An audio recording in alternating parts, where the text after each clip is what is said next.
Sa ngalan ng Ama, ng Anak, at ng Espiritu Santo. Amen. Sumainyo ang Panginoon. At sumayo rin. Mga kapatid, upang maging marapat gumanap sa banal na pagdiriwang, pagsisihan natin ang ating mga kasalanan.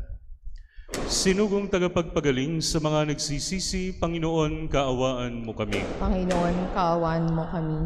Dumating na tagapaganyayang ang mga makasalanay magsisi, Kristo, kaawaan mo kami. Kristo, kaawaan mo kami. Nakaluklukan sa kanan ng Diyos Ama para ipamagitan kami, Panginoon, kaawaan mo kami. Panginoon, kaawaan mo kami. Kaawaan tayo ng makapangyarihang Diyos, patawarin tayo sa ating mga kasalanan, at patnubayan tayo sa buhay na walang hanggan. Amen. Papuri sa Diyos sa kaitaasan.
Manalangin tayo. Ama naming makapangyarihan, kaming mga tinubos ay tunghayan mo ngayon sa iyong kagandahang loob upang sa pagsampalataya sa anak mong si Kristo, makamtan ang kalayaan at pamana sa piling mo, sa pamamagitan niya kasama ng Espiritu Santo, magpasawalang hanggan. Amen.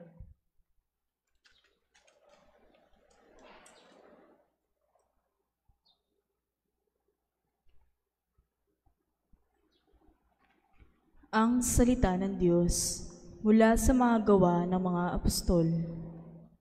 Noong mga araw na iyon, nagbalik sina Pablo at Bernabe sa Listra, sa Iconio at sa Antikia ng Pisidia. Pinatatag nila ang kalooban ng mga alagad at pinagpayuhan na manatiling tapat sa pananampalataya. Magdaranas muna tayo ng maraming kapighatian bago makapasok sa kaharian ng Diyos. Turo nila sa kanila. Sa bawat simbahan, humirang sila ng matatandang mamamahala at matapos manalangin at mag-ayuno, ang mga ito'y itinagubilin nila sa Panginoon na kanilang pananaligan. Tinahak nila ang Pisidia at nakarating ng Panfilia. Pinangaral nila sa Persia ang salita ng Diyos, at pagkatapos ay bumaba sila sa Atilia. Mula roon, naglayag silang pabalik sa Antikia. Dito sila nagsimula ng gawaing ginanap nila matapos silang itagubilin sa pagkakalinga ng Diyos.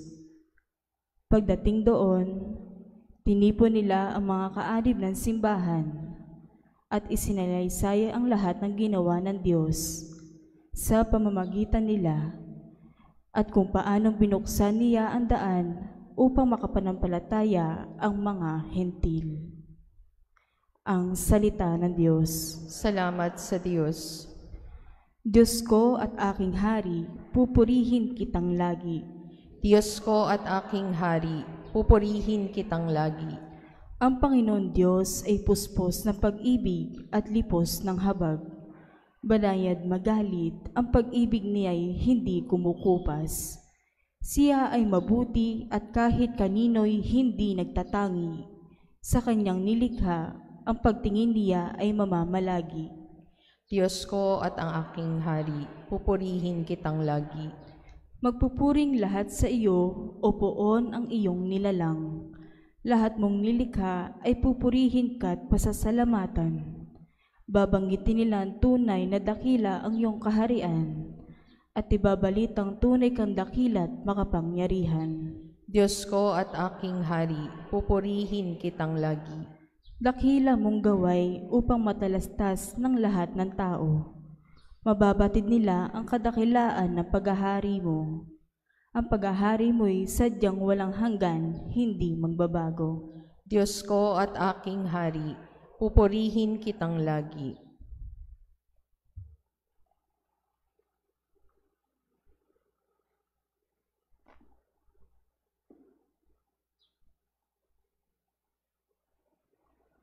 Ang salita ng Diyos mula sa aklat ng pahayag.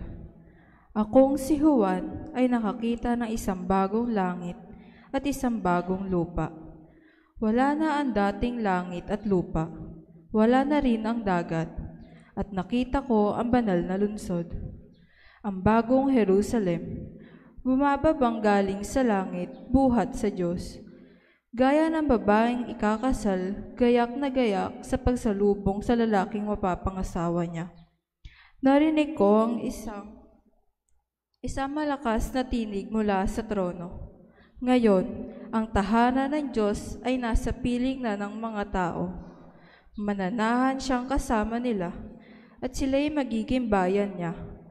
Makakapiling nila ng palagian ng Diyos, at siya ay magiging Diyos.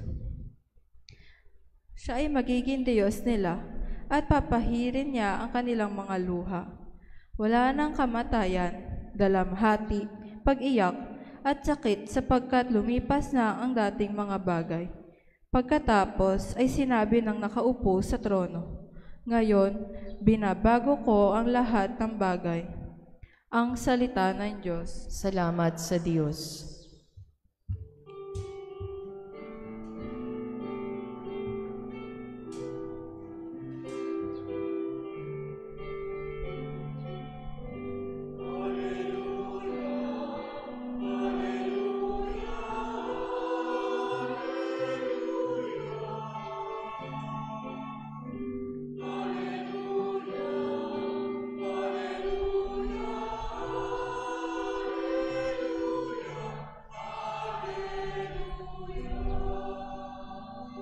Bagong utos ani Kristo, mag-ibigan sana kayo katulad ng pag-ibig ko.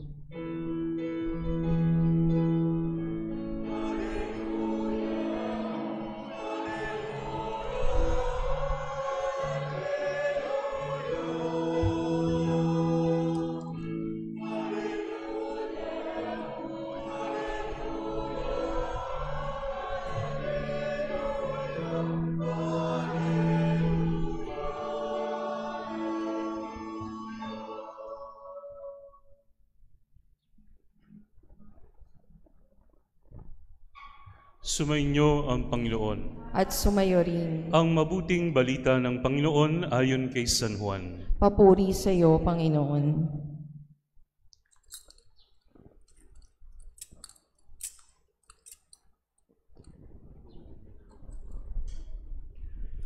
Pag-alis ni Judas mula sa huling hapunan, sinabi ni Jesus, "Ngayon mahahayag na ang karangalan ng Anak ng Tao at mahahayag din ang karangalan ng Diyos sa pamamagitan niya.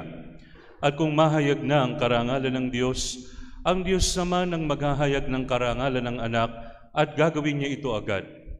Mga anak, kaunting panahon na lamang ninyo akong makakasama. Isang bagong utos ang ibinibigay ko sa inyo. Mag-ibigan kayo. Kung paanong inibig ko kayo, gayon din naman mag-ibigan kayo. Kung kayo'y mag-iibigan, makikilala ng lahat na kayo'y mga alagad ko." Ang mabuting balita ng Panginoon. Pinupuri ka namin, Panginoong Hesukristo. Sa ngalan ng Ama, ng Anak at ng Espiritu Santo. Amen. Magandang gabi po sa inyong lahat. Magandang gabi rin po, Father. Mga kapatid, bawat pangalan at bawat title ay may kaakibat na description sa ating mga isip. Halimbawa mga kapatid, kapag binanggit ko yung pangalan ni Dolphy, ano pumapasok sa isip nyo? Comedy, di ba? Vilma Santos, o Star for All Seasons daw, drama. O halimbawa, Andres Bonifacio, engineer. Ano pumapasok sa isip nyo? Nagpapagawa, hindi ba? Nagpapagawa, mga construction. Veterinaryo. Mga alagang hayop. Gumagamot ng hayop, di ba? Lahat yan merong image na kino-conjure sa ating mga isip. Pero mga kapatid, ano ba? Sinabi kong Buddhist. Ano pumapasok sa isip nyo? Buddhist. Pwedeng mga ang naiisip natin, mga kalbo, di ba? Mga nakaganon, di ba? Yan ang pumapasok sa isip natin. Pag sinabi nating Muslim, ano pumapasok sa isip natin? Yung nakakulubong ang muka, di ba? Pwedeng pumasok sa isip natin Marawi, ano? O kaya yung gawin ng Mindanao. Pag sinabi natin Kristiyano, ano pumapasok sa isip natin? Ha? Totoo ba yan? Pag sinabing Kristiyano, si Kristo ba agad ang pumapasok sa isip natin? Hindi sa lahat ng pagkakataon. Ano? Mga kapatid, kaya ko nabanggit yan kasi nakikilala natin yung mga binanggit kong mga example sa pamamagitan ng kanilang ginagawa. At dito po sa ating Ebanghelyong binasa, ang sabi ng ating Panginoon, makikilala nyo ang mga tagasunod ni Kristo sa pamamagitan ng ano? Sa pamamagitan ng pag-ibig nila sa bawat isa. Love nyo ba yung mga katabi nyo? Kristiyano naman kayong lahat, di ba? Kristiyano kayong lahat. Love nyo ba yan? Uwe. Kung ang katabi nyo, family member, syempre love nyo yan. Pero kung lahat tayo rito, mahirap sagutin yon. Mahirap sagutin. Kasi mga kapatid, ganito ang dahilan yan. Dahil nandito pa tayo sa lupa, ang pag-ibig natin imperfect pa. Ibig sabihin, ang mga pag-ibig natin, mayroong levels. Iba yung pagmamahal natin sa magulang natin, iba yung pagmamahal natin sa kapatid natin, iba yung pagmamahal sa kasintahan, sa asawa, may mga levels. Ang pagmamahal na inuutos ni Kristo, mga kapatid, walang pagtatangi. Ibig sabihin, walang tatay, walang nanay, basta lahat tayo magkakapatid kay Kristo. Kaya nga ang tawag sa mga taong nasa loob ng simbahan, hindi mo tinatawag na Mrs. ganyan o Mr. ganito. Ang tawag mo sa kanya, brother and sister, because we are of the same family. Pero mga kapatid, hindi ibig sabihin na dahil magkakasama tayo sa loob ng isang pamilya, ang love natin perfect. Tinanong ko kanina kung mahal nyo ang bawat isa rito. Obviously, no is the answer. Sa bawat parokya, hindi naman lahat magkakasundo. Pagpasok sa simbahan, mag-iirapan yan pag nakita yung Sabing napapasok sa simbahan, yung isa matigas ang leeg, yung isa iirapan. O di kaya sa loob ng samahan sa simbahan, may mga hindi magkakasundo, magkakakontra-kontra. Walang perfect parishioner and walang perfect priest sa loob ng simbahan. Halimbawa, kami mga pari, iba-iba kami. Merong mga mababait, may masungit. Di ba? Merong mga walang pakialam, meron namang sobrang manipulative. Merong mga paring mahilig kumanta, merong mga paring tahimik. Ganon din sa mga parishioner. May mga parishioner na active kahit anong mangyari, masigabong masigabo. May mga parishioner din naman na nakaganyan lang. Kahit anong mangyari, kahit piyesta, nakaganyan lang. Iba-iba tayo. And no one is perfect. But the church you belong to is perfect. Bakit? Kasi si Kristo ang head ng ating simbahan. At bilang ulo ng ating simbahan, tayo ang mga katawan, the closest thing to perfection that we can do is to love each other.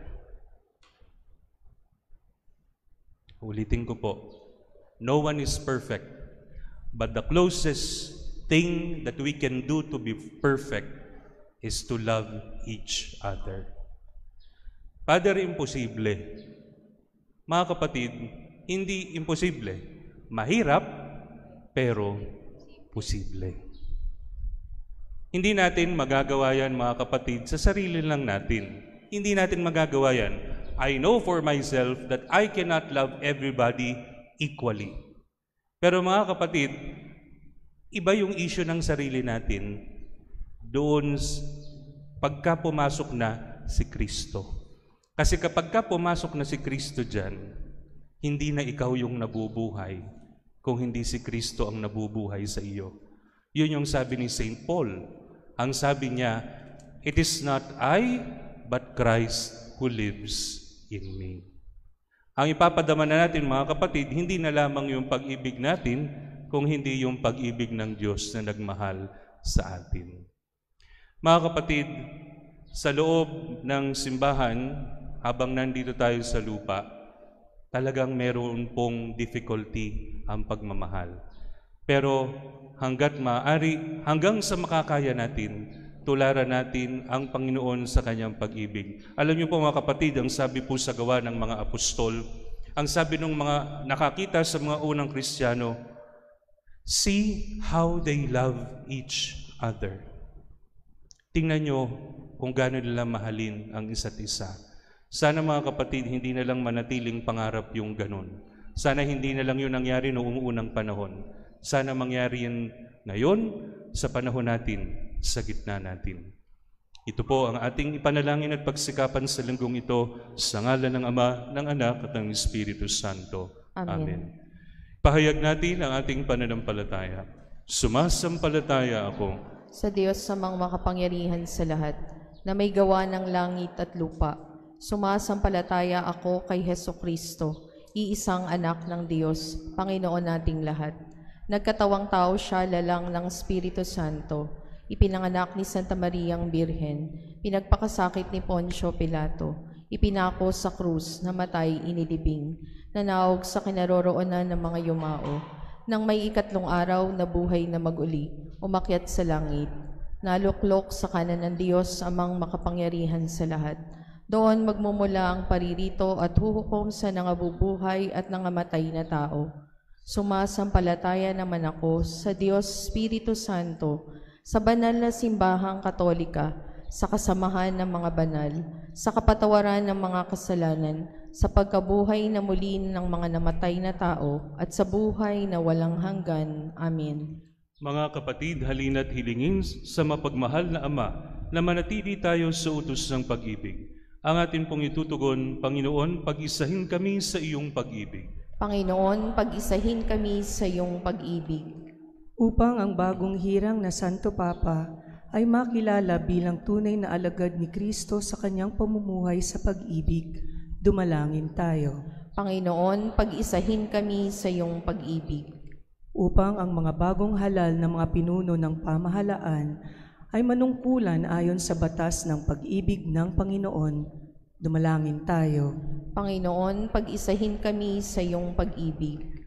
Upang ang hidwaang dulot ng halalan ay maisantabi na alang-alang sa pagsulong ng bayan, dumalangin tayo. Panginoon, pag-isahin kami sa iyong pag-ibig. Upang tayong nagsasabing mga alagad ni Kristo ay magmahal ayon sa itinakda ng Panginoon, dumalangin tayo. Panginoon, pag-isahin kami sa iyong pag-ibig. Upang ang mga yumaong namuhay ayon sa batas ng pag-ibig, lalo na si Papa Francisco, ay tumanggap ng gantimpalang laan sa tunay na alagad ni Kristo, dumalangin tayo. Panginoon, pag-isahin kami sa iyong pag-ibig. Ama naming puno ng pag-ibig, tulungan mo kaming makilala na ang tunay na alagad ni Kristo sa pamumuhay namin ay ayon sa utos ng pag-ibig. Sa pamamagitan ni Hesukristo ang aming Panginoon, magpasawalang hanggan. Amen.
Manalangin kayo mga kapatid upang ang paghahain natin ay kalugdan ng Diyos amang makapangyarihan.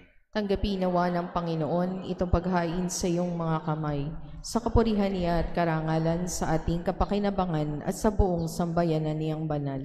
Ama naming lumikha sa paghahain ng banal na pagpapalitan ng iyong mga kaloob at ng aming alay, kami pinapagsalo mo sa iyong buhay na namumukod-tangi at walang kapantay.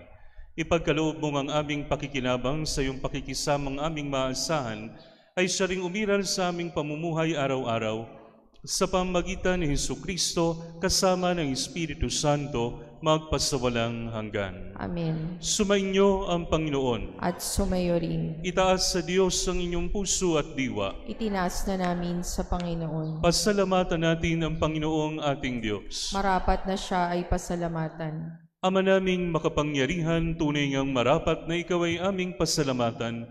Ngayong pinagdiriwang ang paghahain ng Mesiyas, ang maamong tupa na tumubos sa aming lahat. Ang katawan ng anak mong sa krus na bayubay ay handog ng pag-ibig na walang kapantay.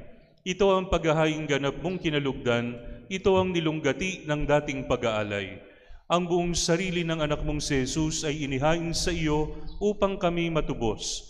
Siyang dambana at paring naghahandog, siya pa rin ang tupang handog na ibinukod. Kaya kaisa ng mga anghel na nagsisiawit ng papuri sa iyo ng walang humpay sa kalangitan, kami nagbubunyi sa iyong kadakilaan.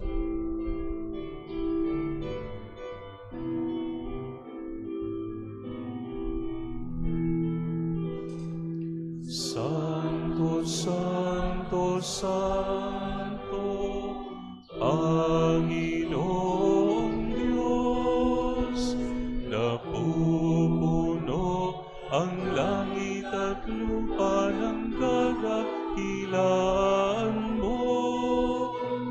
Hosana, Hosana, Hosana sa kaitaasan. Hosana, Hosana, Hosana sa kaitaasan. Pinagpalang naparirito sa ngalan ng Panginoon. Hosana, Hosana, Hosana sa kaitaasan. Hosana, Hosana, Hosana sa kaitaasan. Ama naming banal, ikaw ang bukal ng tanang kabanalan, kaya't sa pamamagitan ng iyong Espiritu, gawin mong banal ang mga kaloob na ito, upang para sa amin maging katawan at dugo ng aming Panginoong Hesukristo. Bago niya pinagtiis ang kusang loob na maging handog, hinawakan niya ang tinapay, pinasalamatan kanya, pinaghati-hati niya iyon. Iniabot sa kanyang mga alagad at sinabi, tanggapin ninyong lahat ito at kanin. Ito ang aking katawan na ihahandog para sa inyo.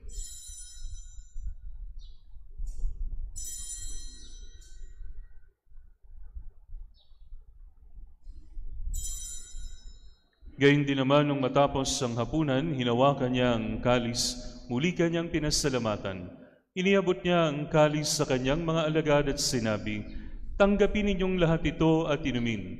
Ito ang kalis ng aking dugo, ng bago at walang hanggang tipan. Ang aking dugo na ibubuhos para sa inyo at para sa lahat sa ikapagpapatawad ng mga kasalanan. Gawin ninyo ito sa pag-alala sa akin.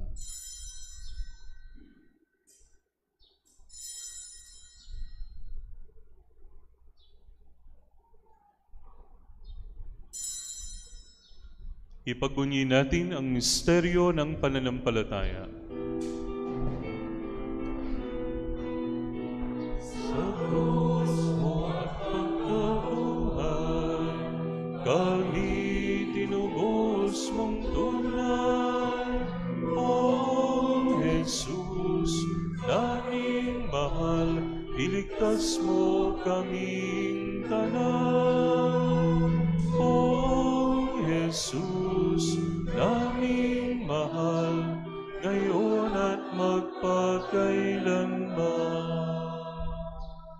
Ama, ginagawa namin ngayon ang pag-alala sa pagkamatay at muling pagkabuhay ng iyong anak. Kaya tiniaalay namin sa iyo ang tinapay na nagbibigay buhay at ang kalis na nagkakaloob ng kaligtasan.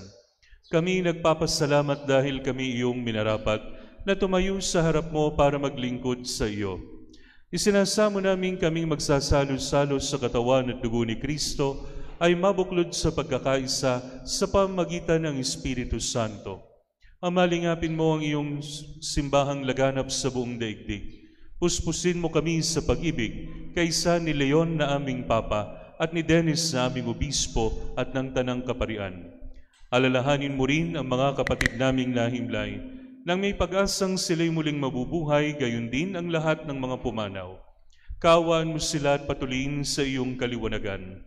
Kaawaan mo at paging dapatin kaming lahat na makasalo sa iyong buhay na walang wakas, kaysa ng mahal na Birheng Maria na Ina ng Diyos, kaysa ni San Jose na kanyang esposo, kaysa ng mga apostol at lahat ng mga banal na namuhay dito sa daigdig ng kalugod-lugod sa iyo. May pagdiwang nawa namin ang pagpupuri sa ikararangal mo sa pamamagitan ng iyong anak na aming Panginoong Hesukristo. Sa pamamagitan ni Kristo, kasama niya at sa Kanya, ang lahat ng parangal at papuri ay sa iyo, Diyos Amang makapangyarihan, kasama ng Espiritu Santo, magpasawalang hanggan.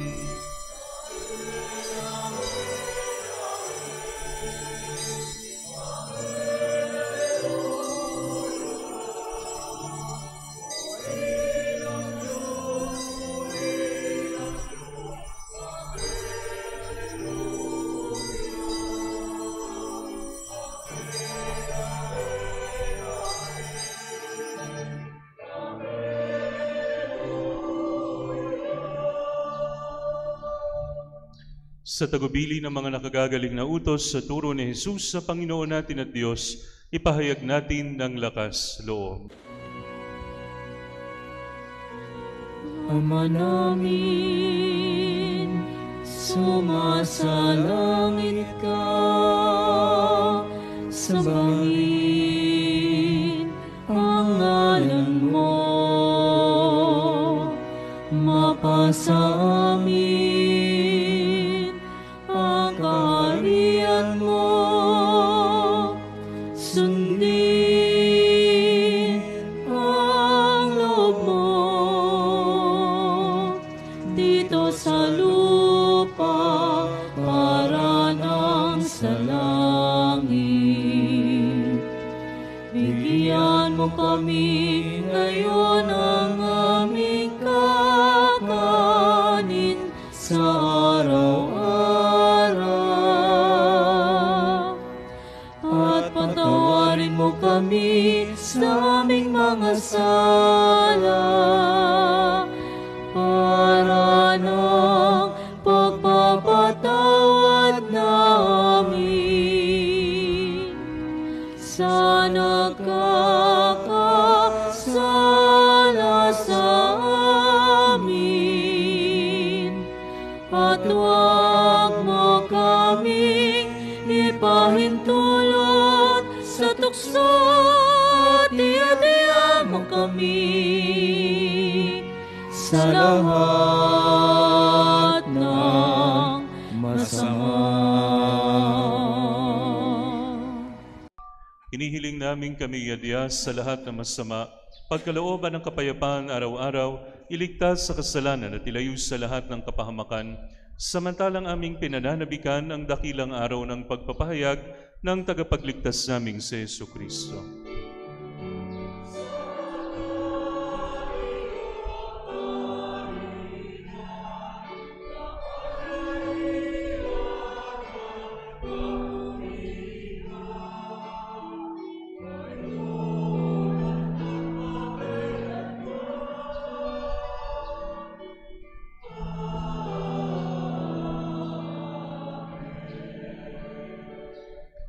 Panginoong Hesukristo, sinabi mo sa iyong mga apostol, kapayapaan ang iniiwan ko sa inyo, ang aking kapayapaan ang ibinibigay ko sa inyo.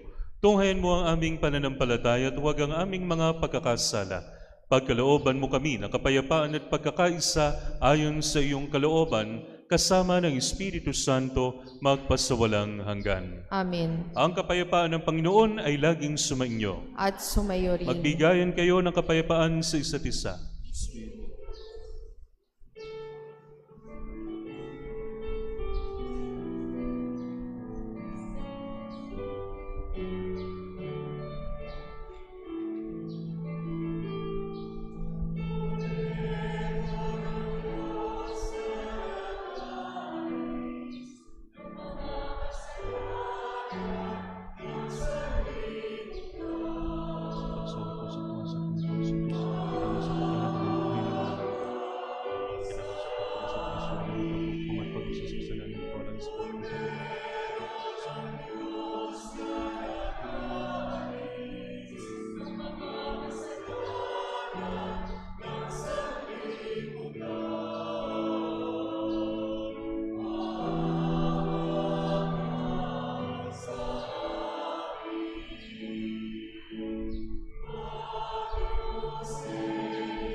Dona nobis pacem, dona nobis pacem.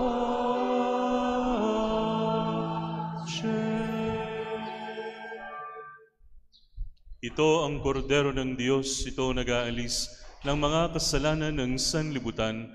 Mapalad ang mga inanyayahan sa kanyang banal na piging. Panginoon, hindi ako karapat-dapat na magpatuloy sa iyo, ngunit sa isang salita mo lamang ay gagaling na ako.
Ama naming mapagmahal, manatili kang kapiling ng iyong sambayanan, na ngayon pinapakinabang mo sa iyong sariling buhay, at gawin mong kami pasulong na makahakbang mula sa dati naming pagkamakasalanan patungo sa pagbabagong nagdululot ng iyong kabutihan.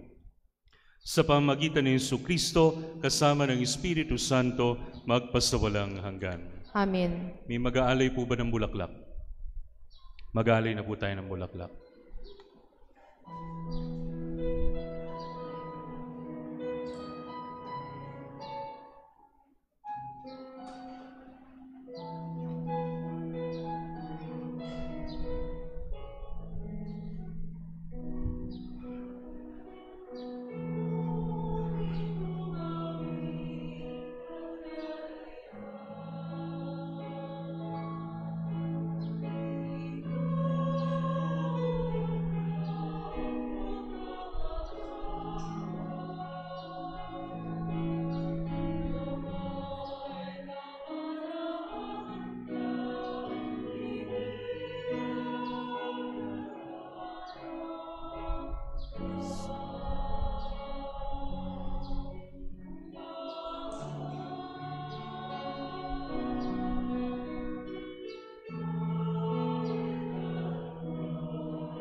ilang sinta, ilang gilid.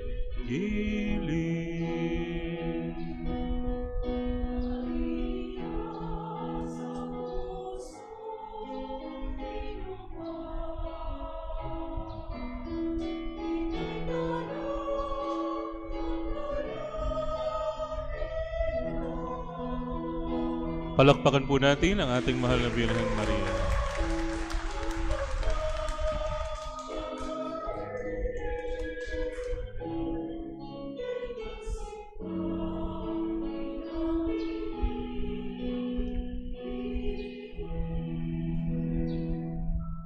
Sumainyo ang Panginoon. At sumayo rin. At pagpalain kayo ng makapangyarihang Diyos Ama, Anak at Espiritu Santo, Amen. na ialay ng banal na misa, humayo kayong taglay ang kapayapaan ni Kristo. Salamat sa Diyos.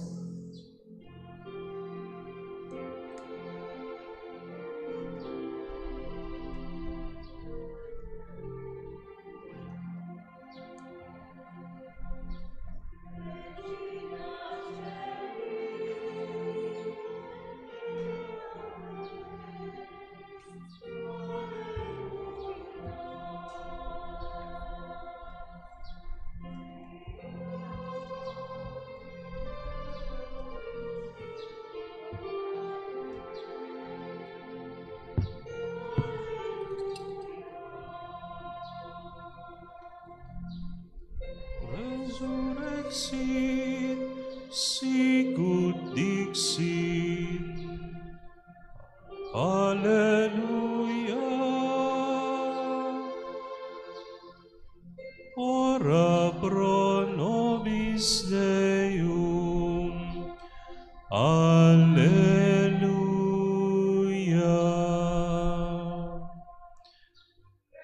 Gaudet laetare Virgo Maria, Alleluia.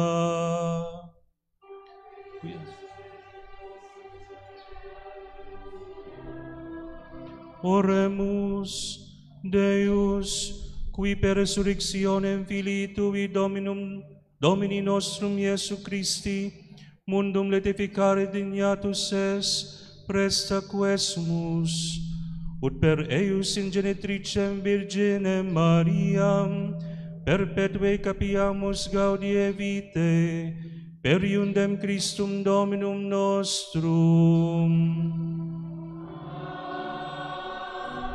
Divinum auxilium mani ad semper nobiscum.